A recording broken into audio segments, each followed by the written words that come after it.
Halo semua, selamat datang di Idea Talk. Dalam beberapa episode ke depan, saya akan membahas tentang ide atau gagasan yang berpengaruh buat kehidupan manusia.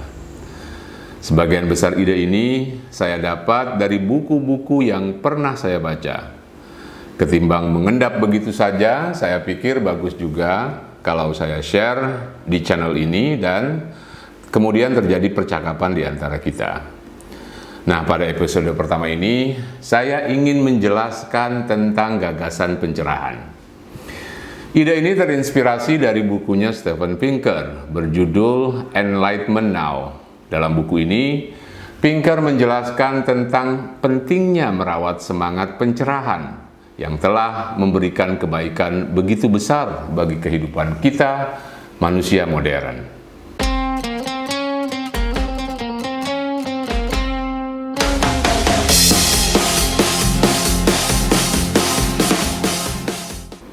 Apa yang kita nikmati sekarang ini dari kemajuan sains, teknologi, pertumbuhan ekonomi, serta kehidupan yang lebih baik tidak akan ada tanpa pencerahan.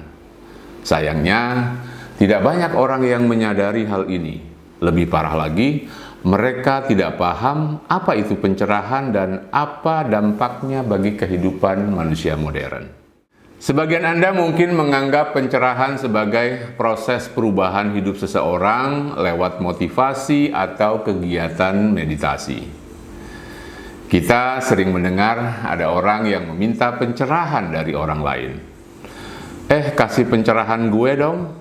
Misalnya begitu. Kalau Anda ketik kata pencerahan di YouTube, maka yang keluar umumnya adalah video-video motivasi yang diberikan oleh pegiat spiritual atau praktisi yoga dan meditasi.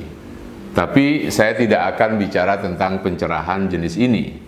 Yang ingin saya bahas kali ini adalah pencerahan sebagai sebuah gerakan pemikiran. Pencerahan sebagai gerakan pemikiran muncul pada abad ke-18 di Eropa. Secara kronologis, era pencerahan datang setelah masa Renaissance, kemudian reformasi agama dan revolusi ilmiah yang terjadi antara abad ke-14 hingga abad ke-17. Disebut pencerahan karena pada masa itu banyak filsuf dan ilmuwan yang datang dengan ide-ide cemerlang. Seperti lampu yang memberi terang pada kegelapan, para filsuf dan ilmuwan itu memancarkan sinar pada dunia yang suram. Tapi apa itu pencerahan? Apa definisi dan maksudnya? Menurut saya, tidak ada orang yang lebih tepat menjawab pertanyaan ini selain Immanuel Kant, filsuf asal Jerman. Alasannya bukan hanya karena dia hidup di puncak era itu dan menjadi salah satu ikon pentingnya, tapi juga karena Kant secara khusus menulis risalah tentang tema ini. Kant menulisnya pada tahun 1784. Judulnya dalam bahasa Jerman, Was ist Aufklärung. Dalam bahasa Inggris, risalah ini berjudul What is Enlightenment dan kemudian diterjemahkan dalam bahasa Indonesia dengan judul Apa itu Pencerahan. Menurut Kant, pencerahan adalah keluarnya manusia dari ketidakmatangan. Adapun ketidakmatangan adalah ketidakmampuan manusia menggunakan akal pikirannya tanpa bantuan orang lain. Ketidakmatangan terjadi bukan karena orang tidak mau menggunakan akal pikirannya, tapi karena dia takut atau tidak berani menggunakannya.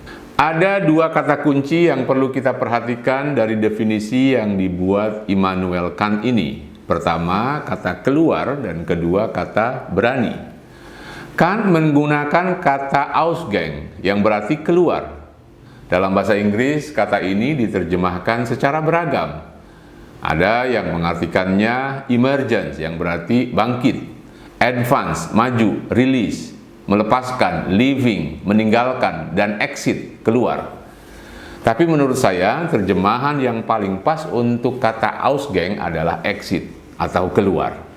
Kata Ausgang atau exit mengindikasikan keterputusan atau perpindahan seseorang dari satu tempat ke tempat lain, atau dari satu kondisi ke kondisi lain. Ausgang bukan hanya sekedar pergi keluar, ausgehen, tapi juga berpindah dari suatu tempat ke tempat lain. Kata ausgang ini mengingatkan saya pada konsep hijrah yang akhir-akhir ini sering digunakan kaum muslim, khususnya para selebriti.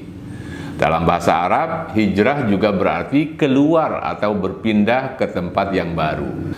Orang yang tercerahkan adalah orang yang berhasil keluar atau hijrah dari situasi lama yang kurang baik.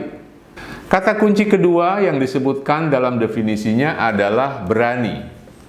Tantangan terbesar orang yang hendak hijrah atau keluar menuju pencerahan adalah dogma agama dan penguasa negara. Orang yang takut pada doktrin agama atau tunduk pada penguasa tidak akan bisa tercerahkan. Keberanian atau courage adalah syarat utama pencerahan. Orang yang takut berpikir tidak akan bisa tercerahkan. Begitu juga orang yang takut dengan doktrin dan aturan-aturan agama sulit mendapatkan pencerahan. Kant menggunakan ungkapan Latin yang kemudian menjadi kredo pencerahan. Sapere aude, berani tahu atau berani berpikir. Dare to know. Gerakan pencerahan terjadi di hampir semua negara Eropa. Di Inggris, gerakan ini berpusat di kawasan tengah Inggris, khususnya di kota Birmingham.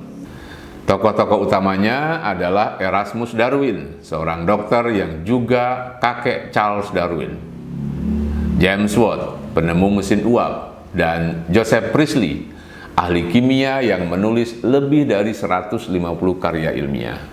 Di Skotlandia, gerakan pencerahan dimotori oleh David Hume dan Adam Smith. Hume dikenal karena metode empirisme dan skeptisismenya. Kata Immanuel Kant, Hume lah yang membangunkan dirinya dari tidur panjang dogmatis. Adam Smith adalah penulis buku terkenal The Wealth of Nations dan tokoh yang paling bertanggung jawab atas gagasan kapitalisme. Tanpa Smith, mungkin kita tidak pernah paham mengapa kapitalisme begitu sukses membawa kesejahteraan bagi banyak negara. Di Jerman, gerakan pencerahan melahirkan banyak sekali filsuf dan penyair.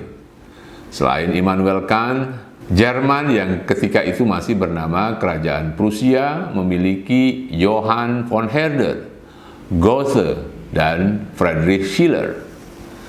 Pencerahan Jerman juga melahirkan musisi dan komposer hebat seperti Johann Sebastian Bach, Joseph Haydn, Amadeus Mozart, dan tentu saja Beethoven.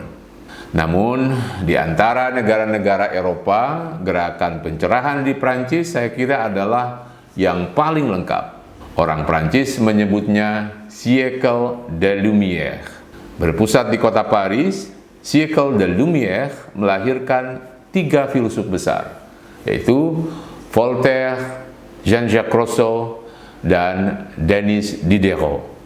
Pencerahan Prancis juga melahirkan Baron de Montesquieu, ahli hukum yang terkenal karena gagasannya tentang trias politika.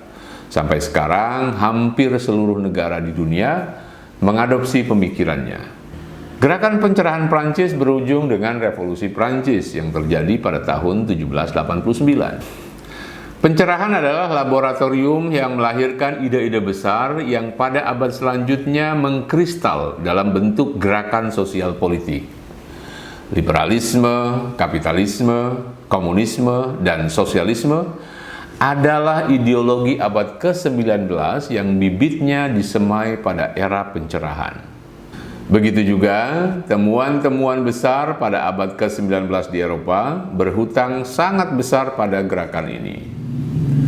Abad ke-19 dicatat sejarah sebagai periode lahirnya para tokoh besar yang membuat berbagai penemuan dan menciptakan beragam disiplin ilmu baru. Lamarck, Laplace, Hegel, Comte, Feuerbach, Tocqueville, John Stuart Mill, Darwin, Kierkegaard, Karl Marx, William James, Nietzsche, Freud, dan Durkheim adalah para ilmuwan raksasa yang mewarnai abad ke-19 itu. Saya tidak bisa membayangkan Charles Darwin mampu merumuskan teori evolusi jika dia tidak punya kuriositas yang tinggi dan tidak berani mengajukan pertanyaan-pertanyaan liar. Dengan semangat sapere aude, Darwin mendorong pertanyaan tentang asal-usul manusia ke batas terjauhnya. Pencariannya melampaui doktrin agama dan dogma khayali tentang penciptaan. Temuan Darwin membantu kita memahami manusia dan alam raya lebih baik lagi. Darwin juga membuat suatu landasan dalam biologi modern yang tidak pernah diberikan oleh ilmuwan manapun sebelumnya. Tidak berlebihan kalau ada yang mengatakan bahwa biologi tidak akan bisa dipahami dengan baik jika kita tidak memahami teori evolusi. Saya juga tidak bisa membayangkan pencapaian Elon Musk jika dia tidak memiliki semangat sapere aude dalam dirinya.